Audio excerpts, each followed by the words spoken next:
Damai sejahtera Allah yang melampaui segala akal, kiranya mengawal hati saudara-saudara sekalian di dalam Kristus Yesus Tuhan kita.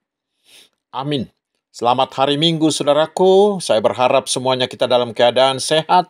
Dan mari dengan hati yang bersukacita kita menerima firman Tuhan yang ditetapkan untuk minggu ke-8 sesudah Trinitatis ini, yaitu dari kitab Kejadian pasal 28 ayat 10 hingga ayat 22. Saya akan bacakan untuk kita, mari kita simak dengan baik. Maka Yakub berangkat dari Berseba dan pergi ke Haran. Ia sampai di suatu tempat dan bermalam di situ karena matahari telah terbenam. Ia mengambil sebuah batu yang terletak di tempat itu dan dipakainya sebagai alas kepala, lalu membaringkan dirinya di tempat itu. Maka bermimpilah ia. Di bumi ada didirikan sebuah tangga yang ujungnya sampai di langit. Dan tampaklah malaikat-malaikat Allah turun naik di tangga itu. Berdirilah Tuhan di sampingnya dan berfirman, "Akulah Tuhan Allah Abraham nenekmu dan Allah Ishak. Tanah tempat engkau berbaring ini akan kuberikan kepadamu dan kepada keturunanmu. Keturunanmu akan menjadi seperti debu tanah banyaknya, dan engkau akan mengembang ke sebelah timur, barat, utara, dan selatan. Dan olehmu serta keturunanmu, semua kaum di muka bumi akan mendapat berkat. Sesungguhnya aku menyertai engkau, dan aku akan melindungi engkau kemanapun engkau pergi, dan aku akan membawa engkau kembali ke negeri ini, sebab aku tidak akan meninggalkan engkau, melainkan tetap melakukan apa yang kujanjikan kepadamu." Ketika Yakub bangun dari tidurnya, berkatalah ia, "Sesungguhnya Tuhan ada di tempat ini, dan aku tidak mengetahuinya."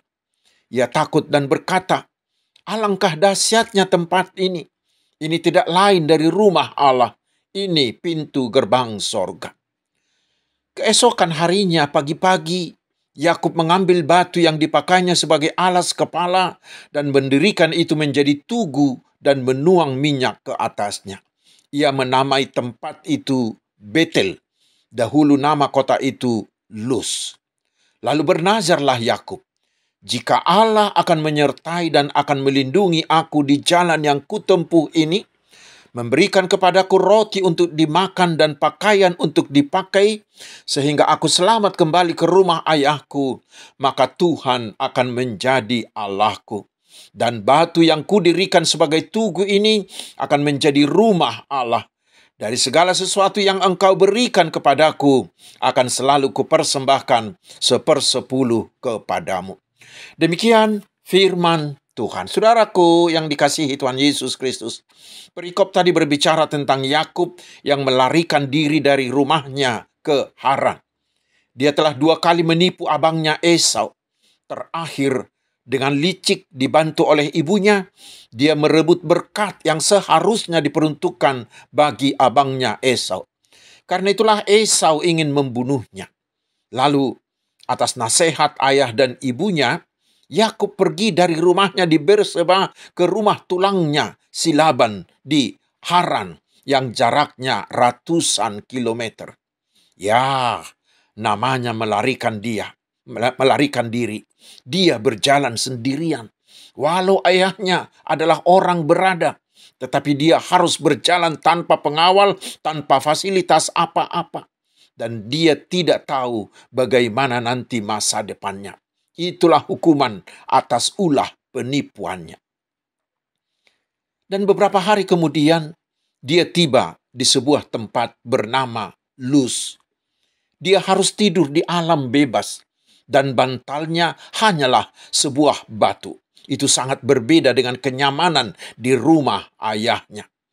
Tetapi ketika dia tertidur, dia bermimpi. Dia melihat sebuah tangga yang ujungnya hingga ke langit. Dan dia melihat malaikat-malaikat Tuhan turun naik di sana. Dan di ujung tangga berdirilah Allah. Lalu Allah menyapa dia, Allah mengulang kembali semua janji yang telah dijanjikan Tuhan kepada kakeknya Abraham dan kepada ayahnya Ishak, yaitu bahwa Tuhan akan memberikan dia keturunan yang sangat banyak dan tanah Kanaan akan menjadi tanah air bagi mereka. Tuhan juga berjanji akan tetap menyertai dia. Dan setelah terbangun, Yakub sadar bahwa di tempatnya itu ada Allah. Lalu dia membuat batu bantalnya itu menjadi tanda baginya. Dan dia berjanji tempat itu akan menjadi rumah Tuhan. Dan Tuhan akan tetap menjadi Allahnya. Dan dia menamai tempat itu Betel. Saudaraku, mungkin ceritanya sudah cukup jelas bagi kita. Sekarang yang terpenting, apa pesan Allah yang bisa menguatkan iman kita dari cerita Ayub ini? Mari kita coba telaah. Yang pertama soal mimpi.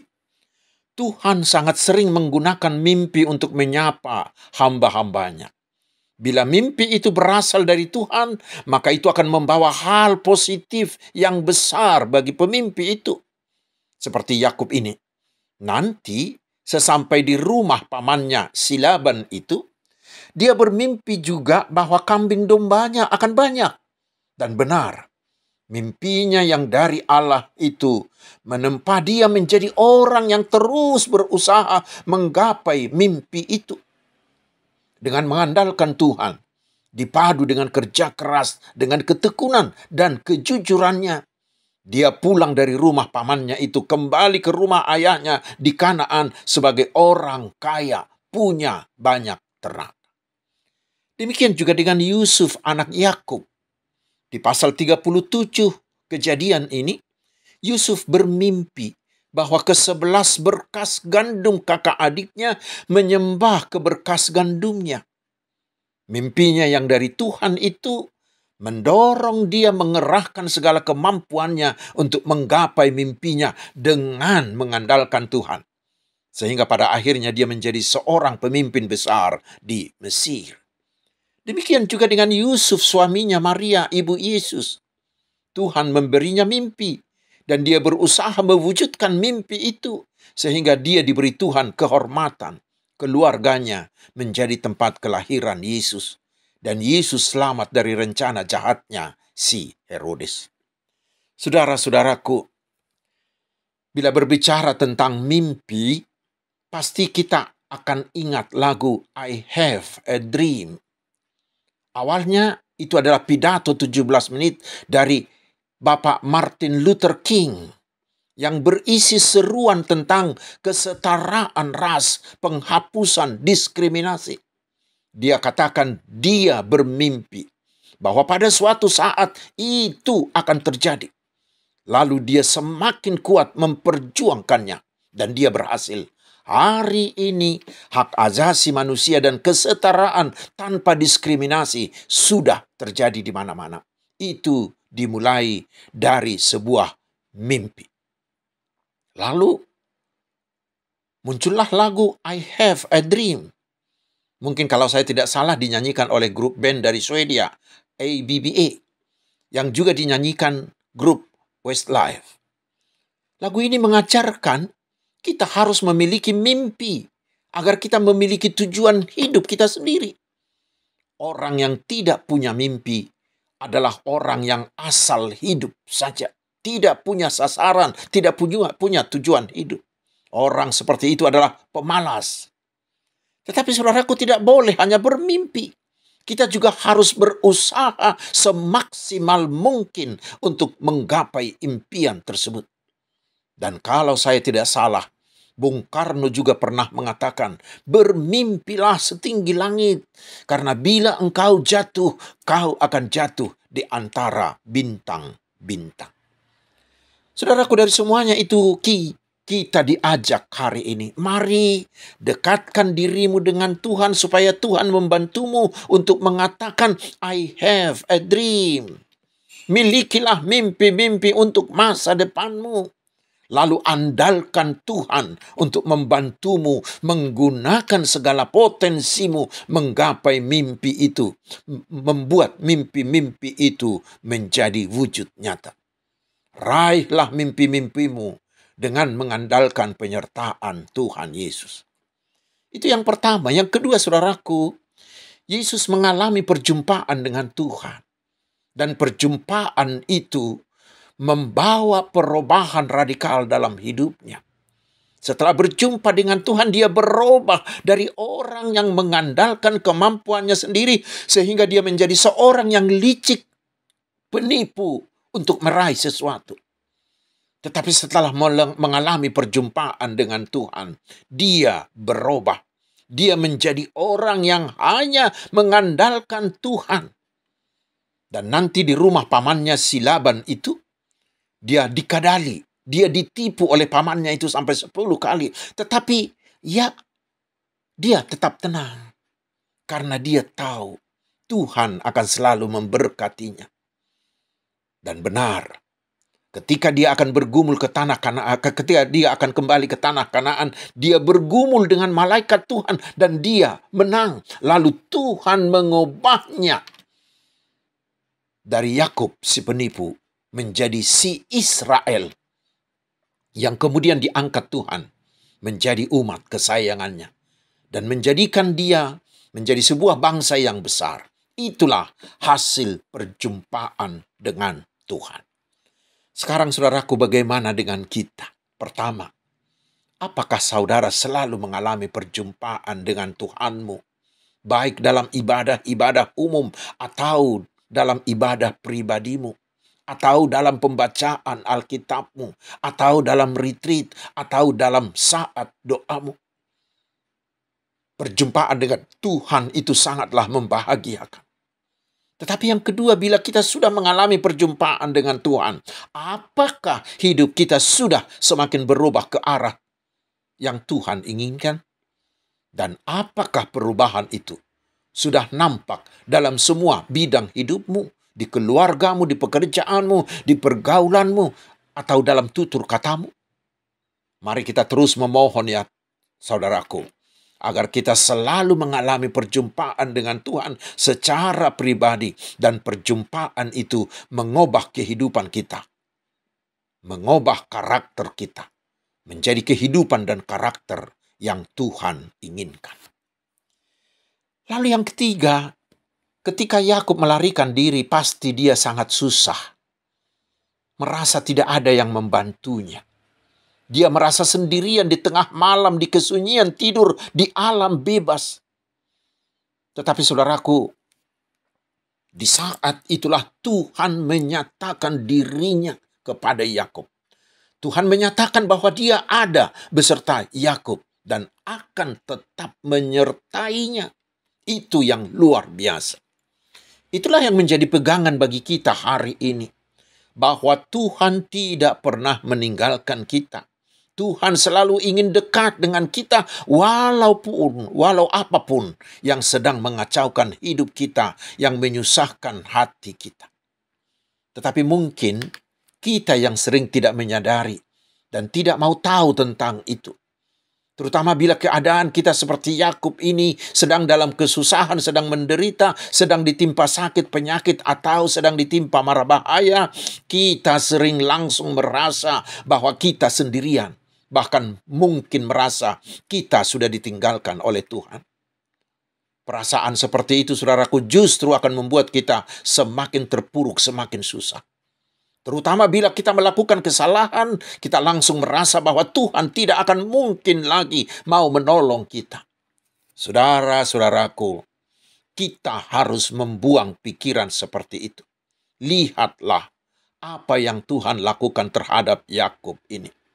Allah tidak pernah menjauhkan dirinya dari kita. Tetapi justru ketika kita memikul berat, ketika kita sendirian, ketika kita tidak punya teman untuk membantu, disitulah Tuhan bukan hanya bersama kita, tetapi akan mengangkat beban kita dan bahkan akan menggendong kita. Ingat, itu puisi tentang jejak-jejak kaki. Puisi tentang footprint itu. Saudaraku, dan dari pengalaman Yakub inilah kita melihat, bukanlah Yakub yang mengambil inisiatif, Bukanlah dia yang berdoa agar dia disertai oleh Tuhan. Bukan. Tetapi Tuhan yang mengambil inisiatif untuk menyertai dia. Apalagi bila kita yang memohon, pasti Tuhan akan menyertai kita. Karena itulah jaminan dari Tuhan Yesus. Sebelum naik ke sorga, dia mengatakan di Matius 28 kepada semua murid-muridnya, termasuk kita hari ini. Dan inilah yang menjadi pegangan bagi kita dalam mengarungi segala situasi, terutama dalam pergumulan hidup. Yaitu Tuhan Yesus mengatakan, Aku menyertai kamu senantiasa sampai kepada akhir zaman. Amin. Marilah kita berdoa.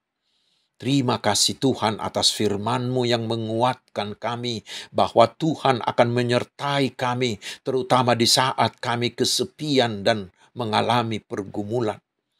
Kami memohon kiranya Tuhan membantu kami mewujudkan mimpi-mimpi kami yang berasal dari Tuhan. Sehingga dalam setiap usaha kami, Tuhan berkenan memberi kami keberhasilan.